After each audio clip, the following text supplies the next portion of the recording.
Audio Jungle.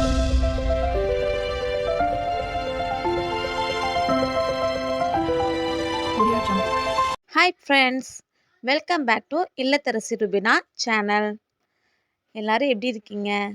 இன்றைக்கி இந்த வீடியோவில் நம்ம என்ன பார்க்க போகிறோம்னு பார்த்தீங்கன்னா, பாவாடை தாவணி வந்து ஒரு ஸ்டிச் பண்ணி தர சொன்னாங்க. இது வந்து மீஷோவில் தான் ஆர்டர் பண்ணியிருக்காங்க. அதை வந்து ஸ்டிச் பண்ணி வரும்னு நினச்சாங்களாம். பட் ஆனால் ஸ்டிச் இல்லாமல் வந்திருக்கு. இப்போ அதை வந்து நம்ம பாவாடை தாவணியாக வந்து கன்வெர்ட் பண்ணி ஸ்டிச் பண்ண போகிறோம். எப்படி பண்ணலான்றதை பார்க்கலாமா?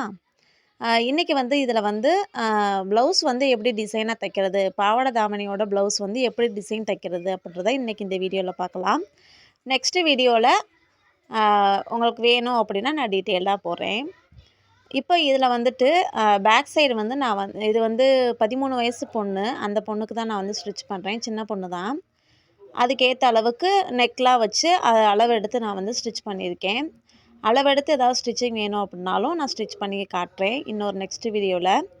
இப்போ பேக் சைடு மட்டும் எடுத்துக்கிட்டேன். அதை எடுத்துட்டு பேக் சைடு வந்துட்டு இந்த மாதிரி ஊசி, அதாவது நம்ம புதுசாக தைச்சாலும் சரி, ஆல்ரெடி ஓரளவு நாங்கள் தைப்போம் அப்படின்னாலும் சரி, இந்த மாதிரி ஊசி பின் பண்ணி நம்ம மார்க் பண்ணி வைக்கிறது கரெக்டாக இருக்கும். நமக்கு வந்து எந்த அளவுமே பிசுறு தட்டாமல் நீட்டாக வந்து நம்ம பண்ணலாம். அதனால தான் இந்த குண்டூசியை வச்சு நான் அங்கங்கே வந்து பின் பண்ணி வச்சுக்கிறேன். பின் பண்ணுறது வந்து கொஞ்சம் சோம்பேறித்தனமாக இருந்தாலும் நமக்கு வந்து நீட் ஃபினிஷிங் வந்து கிடைக்கும். அதனால தான் நம்ம வந்து அங்கிட்டு இங்கிட்டு நழுவாமல் இருக்கும். அதே போல் நம்ம தையல் வந்து நேராக வரும். அதனால தான் நம்ம வந்து பின் பண்ணி வைக்கிறது. இப்போ வந்துட்டு கழுத்து எப்பயும் போல் யூஸ்வலாக வந்து ரவுண்டு நெக் தான் வச்சுக்கிறேன். இந்த ரவுண்ட் நெக்கில் தான் டிசைன் வைக்க போகிறேன். இப்போ ரவுண்ட் நெக் வந்து உள்பக்கமாக திருப்பி படிமான தையல் போட்டுட்டு, இப்போ ஃபுல்லாகவே வந்து சுற்றிலும் ஒரு தையல் வந்து போட்டுடணும். அதாவது லைனிங் துணியையும் மெயின் ஃபேப்ரிக்கையும் வச்சு ஒரு தையல் வந்து போட்டுடணும். அப்போ தான் இந்த துணி வந்துட்டு அந்த இதெல்லாமே ரொம்ப அந்த நூல்லாம் பிரிஞ்சு பிரிஞ்சு வந்துச்சு. அதனால தான் இந்த சுற்றிலும் வந்துட்டு, அதுவும் இல்லாமல் மெயின் ரீசன் என்னென்னா, இந்த மாதிரி சுற்றிலும் தையல் போடுறது நமக்கு துணி வந்து லூஸ் ஆகாமல் இருக்கும்.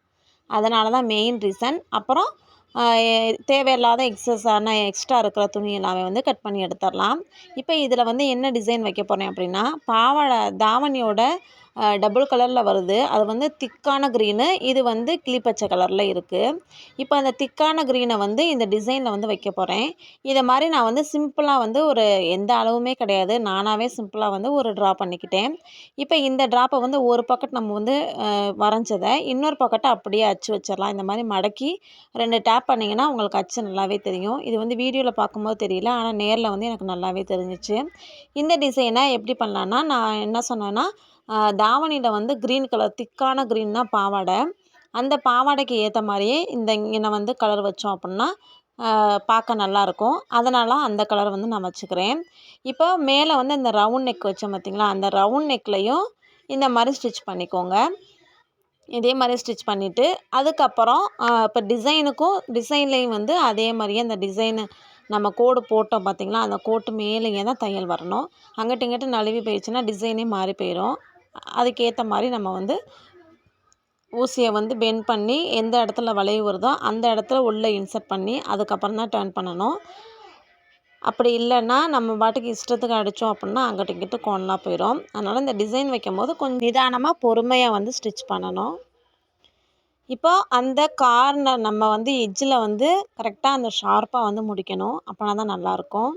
அதுக்கப்புறம் இப்போ இந்த வளைவு, இந்த இந்த ப்ளவுஸ் வந்து உங்களால் முடிஞ்ச எந்த டிசைன் வேணால் நீங்கள் வைங்க அப்படின்னு தான் எங்கள் கஸ்டமர் சொன்னாங்க. என்ன சொன்னாங்கன்னா, சிம்பிளாக வைங்க, ஆனால் ரொம்பவும் கிராண்டாக வேணாம், நம்ம வந்து எப்படியா இருந்தாலும் புர்கா போட்டு மூடிடுவோம் அப்படின்னு சொன்னாங்க. சரி, சின்ன பொண்ணு தானே அப்படின்னு ரொம்ப சிம்பிளாக தான் இது வந்து வச்சுருக்கேன். ரொம்ப கிராண்டாலாம் வைக்கல. முடிஞ்சளவு வந்து சிம்பிளாக வந்து வைக்க சொன்னாங்க. அதே மாதிரி சிம்பிளாக வச்சு கொடுத்தேன். கஸ்டமர் ரொம்ப ஹாப்பி, குமுதா ஹாப்பின்ற மாதிரி கஸ்டமர் ரொம்ப ஹாப்பி. அந்த அக்கா ரொம்பவே என்னை புகழ்ந்து தள்ளிட்டாங்க. இந்த மாதிரி ஒரு அப்ரிஷியேஷன் வந்து நம்ம கேட்கும்போது தான் நமக்கு இன்னுமே ஒரு பூஸ்ட்டாக இருக்குது, எனர்ஜியாக இருக்குது. ரொம்பவே தேங்க்ஸ் சொல்லணும் அந்த அக்காவுக்கு.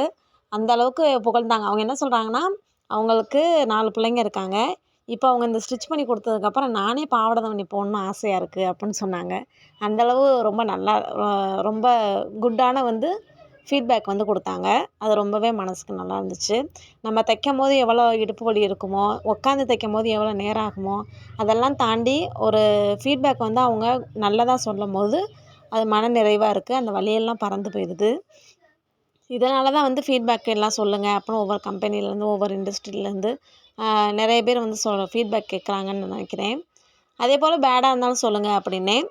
பேட்லாம் ஒன்றுமே கிடையாது, எல்லாமே சூப்பராக இருந்துச்சு. நீங்கள் அளவெடுத்து தைச்ச மாதிரி கரெக்டாக இருந்துச்சு சொன்னாங்க. ரொம்பவே ஹாப்பியாக இருந்துச்சு. இதில் வந்துட்டு இது வந்து ரொம்பவே சிம்பிளாக வைக்கலாம். அப்படி இல்லைன்னா நம்மள்ட்ட கேன்வாஸ் இருந்துச்சு அப்படின்னா கேன்வாஸ்லேயும் இதே மாதிரியே நம்ம இந்த துணியை வச்சு கட் பண்ணி வைக்கலாம். ஆனால் அதில் வந்து இன்னும் கொஞ்சம் நேரமாகும். இது சிம்பிளான டிசைன்றனால நான் டேரெக்டாக வந்து இதில் அட்டாச் பண்ணிக்கிட்டேன். இப்போ லேஸ் என்கிட்ட இருக்குது. இந்த லேஸை எடுத்து ஃபுல்லாகவே அந்த டிசைனுக்கு ஏற்ற மாதிரியே நம்ம வந்து வச்சுக்கலாம். இப்போ பேக் டிசைன் வந்து ஃபினிஷ் ஆகிடுச்சு. இதில் நாட்டு நான் வந்து வச்சுக்கிட்டேன். இதுதான் ஃபைனல் லுக்கு. இந்த ஹாஃப் சாரியோட ப்ளவுஸு. இதில் பஃப் ஸ்லீவ் வந்து வைக்க சொன்னாங்க. பஃப் ஸ்லீவ் வச்சுருக்கேன். இந்த ப்ளவுஸ் வந்து உங்களுக்கு பிடிச்சிருக்கா என்னென்னு ஒரு லைக் போடுங்க. மறக்காமல் என்னோடய சேனலை சப்ஸ்கிரைப் பண்ணிக்கோங்க. நமக்கு தெரிஞ்ச நல்ல விஷயங்களை 4 பேருக்கு சொல்லிக் கொடுக்கறதுல எந்த தப்புமே இல்லை. Bye friends. ஏதோ சென்டிமெண்டா கேக்குறானே, போடா போகுதுண்ணே, ஒரு குத்துண்ணே அப்படியா?